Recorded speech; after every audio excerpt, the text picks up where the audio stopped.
Global TV y TVmática presentan En Nombre de Movistar, compartida, la vida es más.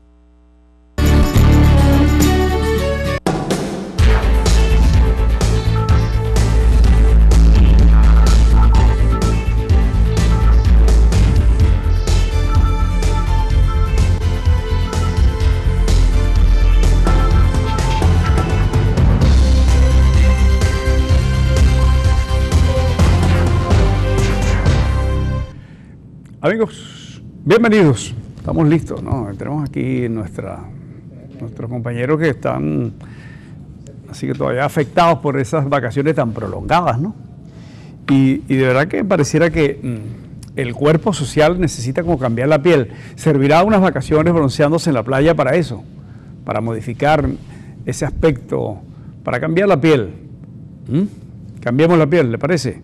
Bueno, lo que no vamos a cambiar es que estamos acá y queremos compartir con ustedes. Hoy vamos a hablar con el doctor Jesús Esparza y con él vamos a hacer pues, un recorrido nada pautado, pero sí comprometido con el análisis y todo lo que tenga que ver con los asuntos referidos a esto que tanto preocupa a los venezolanos. Así que esperamos sea muy útil lo que hoy vamos a compartir.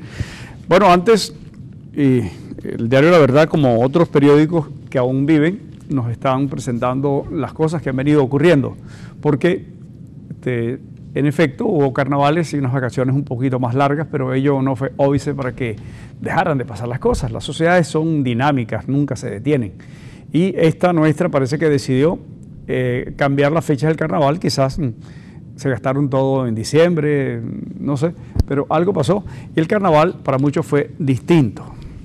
Vamos a ver, La Verdad se refiere a lo que ha ocurrido en Palaima. Palaima es un conjunto residencial al lado del Colegio de Abogados de Maracaibo, que parece que ha tenido lo suyo por atreverse a protestar. Así que han recibido allá en la avenida Guajira efectivos de la Guardia Nacional, irrumpieron la residencia con gases lacrimógenos, piedras, escopetas y hasta con ondas, en busca de un grupo que trató de obstruir la vía en la jornada donde se retomó las barricadas. Barricadas, pues, ustedes saben lo que está ocurriendo, muchos cierres de calle compartidos por unos, rechazados por otros, y ahí hay quienes rechazan, no solo son chavistas, hay gente de la oposición, bueno, que no les gustan los bloqueos, ¿no? Lacayo Rastrero, presidente de Panamá, otro asunto que ocurrió en estas vacaciones, es que el presidente Maduro está muy bravo con los panameños, el gobierno de Panamá, porque han pedido que se revise, que dialoguen con la oposición, que se trate el caso Venezuela, incluso en el seno de la OEA. Supermercados viven su peor hora. Realmente hay una situación de mengua constante en relación a la provisión de algunos bienes que son esenciales. Las cosas están complicadísimas, siguen las colas. Y luego las colas, pues no es mucho lo que se consigue, ¿no? ¿Qué estará pasando? Los empresarios señalan que no ha avanzado lo último que hubo de este encuentro llamado Conferencia de la Paz, las mesas técnicas, etcétera, las reuniones no han servido para que fluyan las respuestas a los efectos de activar los mecanismos prácticos. Es decir, una economía tan vapuleada como la nuestra, donde dependemos tanto de los puertos, pues hacen falta recursos, moneda extranjera, y parece que no está muy fácil la cosa, ¿no? Así es. Y el diario Nacional, jóvenes rechazan torturas, asesinatos y detenciones, señala en su principal titular. Y contra protestas, Maduro ordenó a los colectivos y grupos del PSUV que disuelvan las guarimbas. Yo creo que este es uno de los asuntos más graves de lo que hemos escuchado en los últimos tiempos. El propio presidente de la República lo dijo en cadena nacional, que refiriéndose a las manifestaciones como candelita que se enciende, candelita que se apaga. Bueno, ahí se encendió una candelita que no era tan fulgurante, la flama era muy débil, vamos a llamarlo así. Allá en el estado Táchira, el reclamo de jóvenes porque había producido un evento más relacionado con la seguridad de los estudiantes y la universidad, etcétera. Reclamaban entonces a las autoridades que hubiese garantías de seguridad. La respuesta fue represión, la respuesta fue un inicio de una violencia que aún no termina e incluso ha ido escalando y se ha extendido por el país. No quiere decir que sea el asunto, la causa, es que pareciera, y es el análisis que deben hacer convenientemente incluso los que están en el gobierno, que muchas cosas de las que están pasando están poniendo bravos a unos cuantos venezolanos. La apuesta sería cuántos venezolanos están bravos. ¿Quiénes están de acuerdo con unas cosas o la otra? ¿Quiénes están dispuestos a aceptar, mientras tanto, a ver qué pasa? ¿Quiénes podrán esperar que llegue la harina de maíz, que llegue el aceite, que llegue los alimentos en general? Y no solo eso, sino que cuándo llegará el dinero suficiente para comprar lo que haya. Es decir, es una trama muy complicada de asuntos que tienen que ver con la cotidianidad de la gente. Es decir, no es tan complejo, ¿no? Así que creo que el gobierno podría resolverlo si atiende a que ciertamente hay causas muy objetivas que están allí generando una complicación, una disfunción social, vamos a llamarlo así, y que esto, pues no se sabe el calor que puede tomar ese cuerpo, ¿no? Es una especie de fiebre en ciernes, ¿no? Así que sería sencillo, porque lo que hace falta, según han dicho los empresarios, es que se le dé dinero para las materias primas, para que puedan fabricar las latas y para las tapas de los productos, los empaques de los productos, para que haya, por ejemplo, maíz blanco para producir más harina, en fin, todas estas cosas que tienen que ver con materias primas o productos ya elaborados, que somos una sociedad que lleva una tendencia a sustituir muchísimo de la producción nacional, que yo creo que acertadamente Mendoza decía, vamos a sentirnos orgullosos del hecho en Venezuela. Es un compromiso, pero claro, no se va a resolver de un solo viaje en unos días. Es un asunto complejo. Se puede derrumbar una economía con una palabra, con un decreto, pero reconstruirla supone tantas cosas y tanto tiempo. Quizá, si acuerdan dejar de darle durante un tiempo a esos excelentes amigos del Caribe, si redujeran la cantidad de embajadas que tiene Venezuela por el mundo en países que ni siquiera podemos localizar con facilidad en el mapa, si se hicieran tantas cosas sencillas, el aumento de la gasolina, pero sobre todo un gran acuerdo nacional. Creo que los muchachos, los estudiantes, indistintamente las cosas que digan, las cosas que proclamen, en el fondo subyace un venezolano. Está además una enorme responsabilidad de la sociedad en su conjunto. Se trata de muchachos, de jóvenes, y los jóvenes pues hay que atenderlos como sus hijos. Usted tiene que tratar de crear las condiciones que propendan a que esos muchachos vayan por el camino correcto. En consecuencia, pues se les da, además de la alimentación, la educación adecuada, la atención de salud, todo lo que tiene que ver con ese estado integral del ser humano, donde la recreación, etcétera, son aspectos muy necesarios. Bueno, de eso se trata. El Estado es el gran papá, el gobierno es el responsable del Estado. Y entonces esto equivale a que haya ciertamente respuestas. Hay que ver, yo he estado, por ejemplo, hoy buscando resolver un problema familiar y hemos pasado 5 horas para que alguien nos dé un papelito en un seguro social. O sea, esto es implacable para lo que tiene que ver con la condición humana, la desconsideración que esto supone para un colectivo, y además esto repleto de gente en las peores condiciones de salud, sin sillas para sentarse, para la espera, sin sillas de rueda para movilizarse, las personas impedidas. Ciertamente esto es muy complejo, pero la gente está pidiendo solo, porque yo creo que la mayoría de las personas no quieren ser gobernadores, diputados, ni quieren ser siquiera activistas de partidos políticos. Ya lo han dicho los muchachos, no queremos partidos, no queremos políticos, y eso vamos a leerlo, que sería fácil resolver para ustedes, los que tienen el control institucional, pero entraña un peligro. Eso puede derivar en anarquía. ¿Quién conduce? ¿Quién maneja todo esto? Es bueno que haya siempre, por eso, una oposición responsable que le diga las cosas para contraponerse al gobierno, y entonces así ir amalgamando ideas y gestando en ese compromiso de actuar conforme a los intereses del país. Yo creo que la fórmula no es sencilla, no es complicada. Si uno que pues, lo que hace es ser, el periodismo lo ve así, ustedes que son los que están en el poder y los políticos avesados, los políticos maduros, etcétera, podrían pues ciertamente llegar a esa conclusión. Bueno, bajar los gastos, hacer un compromiso. Reciban los muchachos. ¿Qué quieren? Han dicho, he escuchado en estos días, ¿quieren hablar? Pero si aquí habla, el Estado tiene tantos medios que los tiene todos. Desde el punto de vista de su implacable presencia los tiene todos, porque además encadenan y ahí los tiene todos. Además inhiben, llenan de miedo mucho para que no diga cosas, etcétera. Bueno, al punto de que un canal no se atreve a transmitir los Oscars.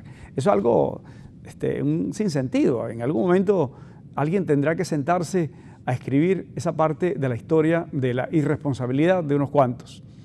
Recuerdo que el caso del señor Quevedo, ustedes habrán escuchado, búsquenlo en internet.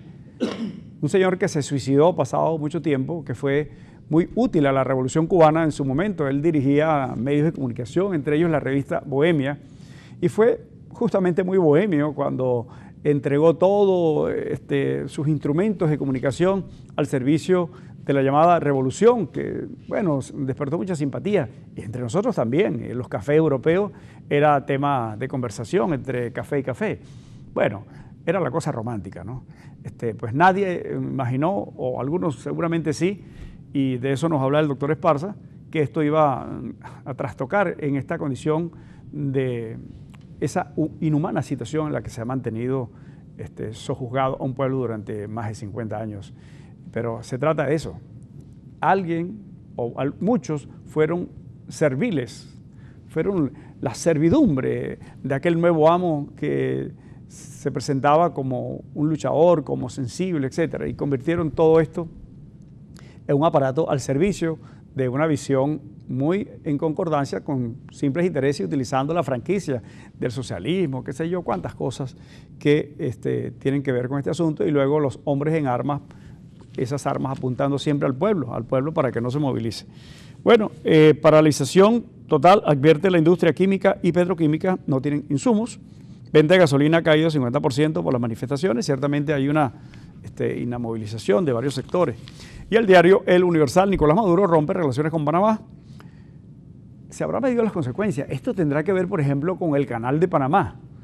Recuerda, por ejemplo, que nosotros llevamos mercancía a otros países, entre ellos la China. Para llevar el petróleo a la China hay que pasar por el canal de Panamá, eso lo habrán evaluado. Tendría que irse hasta la Patagonia, que no es una ruta normal de transporte, son rutas muy difíciles, además son remotas, es decir, no sé si recordamos, solo a un aventurero un tiempo se le ocurrió pasarse por ahí, Magallanes en su momento, profesor. Está muy pequeño. Sí, ya está. Bueno, y son las cosas que hoy trae en los periódicos que tenemos aquí, gracias a la gente de producción. Doctor Jesús Esparza, bienvenido. Bien, encantado de estar contigo, Guido. De verdad, en estos días de tanta agitación y de tantas novedades. Bueno, doctor, entre esas novedades, cuéntenos, ¿cómo ve el proceso del país? Usted incluso dirige una universidad, ustedes han llamado a clase, ¿no? Sí, pero no va la gente. Pero no va la gente. Los muchachos están enfrascados en otra idea, en otro concepto. Y, por supuesto, ellos tienen el derecho de manifestar y deben hacerlo cívicamente, deben hacerlo pacíficamente, sin duda. Pero, por supuesto, siempre en toda manifestación hay un riesgo. Se corre el riesgo del infiltrado, del que está pensando en otras cosas. De manera que esas son cosas que ocurren, yo diría que con casi normalidad. Lo que tiene que hacer el agente del orden público, el policía, el guardia nacional, etcétera, o quien los comanda, es manejar esto con muchísima prudencia. Y lamentablemente, pues, a veces no solamente no ha ocurrido esto, no ha habido prudencia, sino que además ha habido la utilización de bandas parapoliciales o paramilitares, los llamados colectivos, que no todos los colectivos son colectivos negativos, hay colectivos de arte, colectivos de cultura. Nosotros en la universidad tenemos unos colectivos de arquitectura, pero que no tienen nada que ver, no andan en motos haciendo tiros por la calle, al contrario, están haciendo proyectos para mejorar la ciudad. Entonces, cuando estas cosas se desvían, entonces ocurre lo que ocurre, que se generan reacciones en cadena. Esto es una reacción en cadena. Una pequeña manifestación o una gran manifestación puede convertirse en una alud si es mal manejada. Y ha habido una reacción en cadena. Y la reacción en cadena se produce porque hay insatisfacción en los distintos estratos sociales. Esa insatisfacción empieza por los jóvenes. Son jóvenes de 20 años. Hoy estaba conversando con unos estudiantes de la universidad que fueron a conversar Estábamos hablando de la posibilidad de reanudar actividades, de cómo estaban los ánimos, etc. Mira, uno 19 años y el otro 20. Ellos tenían 5 años o 4 años cuando empezó el régimen de Chávez. Ellos no conocen otra cosa, ellos no saben nada. Yo les hablo de historia y trato de explicarles las cosas. Para ellos es una cosa totalmente nueva. Pero lo que sí es importante para estos muchachos o jóvenes es que no ven un futuro diferente que aquel que han podido leer en los últimos años. Restricciones a la libertad de expresión, limitaciones a la inversión, limitaciones al desarrollo personal, restricciones a la educación, especialmente la educación privada. Hay estudiantes que quieren hacer estudios políticos, que quieren estudiar economía, quieren hacerlo en una universidad como la URU, por ejemplo, y no porque está suspendida la aprobación de nuevas carreras. Ellos están viviendo eso y lo viven con angustia. ¿Qué pierde el Estado venezolano al aprobar a una universidad privada donde los padres están pagando, donde todos los servicios, o sea, se está ocupando un rol que corresponde constitucionalmente al Estado, ¿no? En el caso yo diría que ganaría el Estado en líneas generales. ¿Por qué el interés es no permitir nuevas carreras? Bueno, mira, no se han dado argumentos de fondo, simplemente se ha dicho, estamos en un proceso de evaluación, pero llevamos 10 años en esto. Y nosotros podemos exhibir todas las condiciones para tener esas carreras, tenemos los medios, tenemos la biblioteca, tenemos los espacios, tenemos todo, pues. Es decir, lo que nos falta es la santificación oficial que nos diga si puede otorgar esos títulos. Nosotros tenemos, bueno, no quiero hacer mención de todos esos proyectos, son 9 proyectos que tenemos, pero que de alguna manera, y no lo estoy diciendo aquí en secreto a voces a través de un canal de televisión, se lo he dicho a los funcionarios del ministerio, les digo, ustedes sin darse cuenta están siendo censurados por nuestros jóvenes. Pero nuestros jóvenes no son tontos, ellos saben lo que está pasando. Y ellos se hacen esa misma pregunta que tú te estás haciendo, Guido. ¿Por qué razón no me dejan estudiar? ¿Por qué razón me imponen que si yo quiero hacer esto, tengo que hacerlo en determinada institución? A lo mejor no quiero estar en ella. Fíjate este joven que vive en Petare, en una casa muy humilde, en un barrio, y que está estudiando en una universidad privada de muy alto rango, como es la Universidad Monte Ávila, de muy alto prestigio. ¿Y cómo lo está haciendo? Él está feliz de lo que está haciendo. Él está cumpliendo un deseo de toda su vida. Su sueño. Su sueño, y lo está construyendo. Porque tiene una beca. Porque una entidad oficial le dio una beca para estudiar en esa universidad, sino ni soñar que podía acercarse ni a los portones de esa universidad. Bueno, esa es una labor que realmente produce un crecimiento de la patria, que son los valores que están en juego hoy en día. Ese muchacho hoy es un ejemplo. Un muchacho de 19 años o de 20 años, con una visión de un país que quiere construir, que quiere apoyar, y que gracias a Dios consiguió una beca para estudiar, no porque estuviera mal que estudiara en la Central o que estudiara en la Bolivariana, no, pero él quería estudiar allí, pues. Él quería hacer Derecho en la Escuela de Derecho de la Universidad Monte Ávila. Y lo quería hacer porque es una escuela prestigiosa. Y entonces obtuvo la beca y ahí pudo desarrollarse. Y de pronto se convierte en un símbolo de esa expresión y de esos anhelos de la juventud. Ese símbolo que tenía 162 amigos en el Twitter y en 3 días pasó a 175.000. Es una barbaridad, pues. Indica que hay algo que está germinando, que está allí latiendo, que está funcionando. ¿Por qué cuesta tanto, doctor Esparza, el reconocimiento de que las cosas evolucionan y de que se está en el gobierno, se mantiene el control del Estado a través de esa coyuntura del gobierno, es para satisfacer al mayor número de personas y no la imposición? Uno estercamente, personalmente me he negado a admitir aquellas cosas que han venido diciendo sobre que es deliberado la destrucción del aparato productivo, pero cuando usted señala que tienen 10 años solicitando que se les permitan aperturar carreras, que no le va a costar nada al gobierno no le están pidiendo un cheque para abrir esa carrera o para construir la universidad o las aulas, qué sé yo. No, simplemente hay demanda, hay una propuesta, hay un perfil de universidad, etcétera, y se la niega. Es como ir cerrando esos espacios y entonces uno comienza a dudar acerca de esa primera buena fe de uno de que no, eso no puede ser deliberado porque eso es destructivo, ¿no? Entonces, esa propuesta es para cerrar los espacios y centralizar todo, no, yo diría controlarle la vida a todos. Claro, fíjate, no se trata de una negativa, porque ni siquiera es incorporado a la agenda.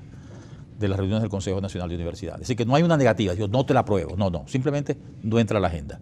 De hecho, nosotros tenemos los proyectos allí y yo no me atrevo a llevarlos hasta que la agenda esté abierta. Porque se pueden perder los papeles, pasa lo que ha pasado en otras oportunidades, por cierto, en otras épocas, en que agarraban los proyectos, los calcaban y los presentaban por otra universidad.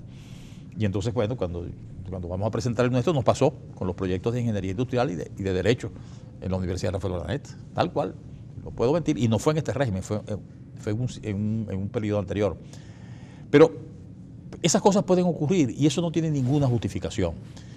Y eso va acumulando una serie de agravios, una serie de agravios que poco a poco van acumulándose, ¿no? Hasta que estallan, hasta que explotan. Y eso no es algo novedoso, eso está escrito. En los mejores libros del marxismo está escrito.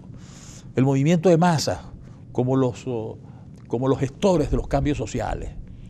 Está escrito, eso ha sido analizado desde antes de la Revolución Rusa del 17. Viene siendo analizado, cómo se manejan los movimientos de masas, cuáles son las relaciones entre los partidos y el movimiento de masas, cómo los partidos están al margen de los movimientos de masas, cómo los movimientos de masas tienen su propia autonomía, su propio protagonismo histórico. Todo eso ha sido elaborado incluso científicamente y filosóficamente. Por eso que creo que lo que hay quizás es un dogmatismo mal orientado, una dogmática de los recursos que debe utilizar el Estado para el desarrollo de sus competencias y de sus retos muy mal orientado. ¿Qué es lo que está pasando con el modelo económico? Es un modelo económico que, bueno, hoy lo dice Maxim Ross, en ese periódico que tienes ahí encima, en el Universal, dice, ese es un modelo económico que no ha dado resultados en ningún lugar del mundo. Es decir, ese modelo económico que arranca con una definición de supresión de los medios de producción, de la propiedad privada de los medios de producción, de controles absolutos en todos los rangos, eso no ha dado resultado en ningún lugar del mundo. No ha dado resultado que hoy en día Vietnam y China abrieron sus economías y mantienen en paralelo un sistema político basado en esa identificación de la historia y, por otro lado, una economía de mercado abierta donde la gente está progresando. Esa es la realidad. Ahora, ¿cuánto tiempo van a sustituir esos dos estados, el de Vietnam y el de China? Esa coexistencia no lo sabemos. Van a ser muy inteligentes porque yo creo que estamos en presencia de sociedades muy inteligentes, la china y la vietnamita. Van a ser muy inteligentes para adaptarse a ese proceso. Pero nosotros estamos atrás. Estamos sinceramente atrás. ¿Pero qué pasó? ¿Dónde se produce, y a ver si usted nos explica como filósofo, esa relación, esa vinculación íntima con aquello que representa el pasado, el desastre, el fracaso, y vincularse a él, comprometerse con él, solidarizarse y aliarse, y además ponerse a depender de él? Venezuela está poniendo el dinero, los recursos, el esfuerzo, la economía del país en juego para poder alinearse con una visión atrasada como es la de Cuba. O sea, ¿en qué momento eso pudo darse? ¿Por qué se produjo esa relación? Bueno, ahí hay, yo diría, cosas que están escritas en la historia de los movimientos revolucionarios venezolanos. No hay una discontinuidad entre los alzamientos militares de Carúpano, de Puerto Cabello, algunos son puramente militares y de derecha, pero otros tienen unas características diferentes. El movimiento guerrillero y la formación del movimiento revolucionario dentro de las Fuerzas Armadas, que da lugar a la candidatura, al golpe de Estado y luego a la candidatura y triunfo de Chávez como presidente de la República. Si hay una continuidad, ahí hay un manejo de conceptos y no cuestiono ese tránsito porque era un espacio de crítica al capitalismo y especialmente al llamado capitalismo salvaje. Es decir, tenía que haber una alternativa porque no podía servirse solamente a los fines del capital. El desarrollo económico no puede estar ligado únicamente al desarrollo de los bienes, sino que tiene que estar directamente ligado al desarrollo humano. El problema es que busco una alternativa, busco un modelo para el desarrollo humano a través de la economía.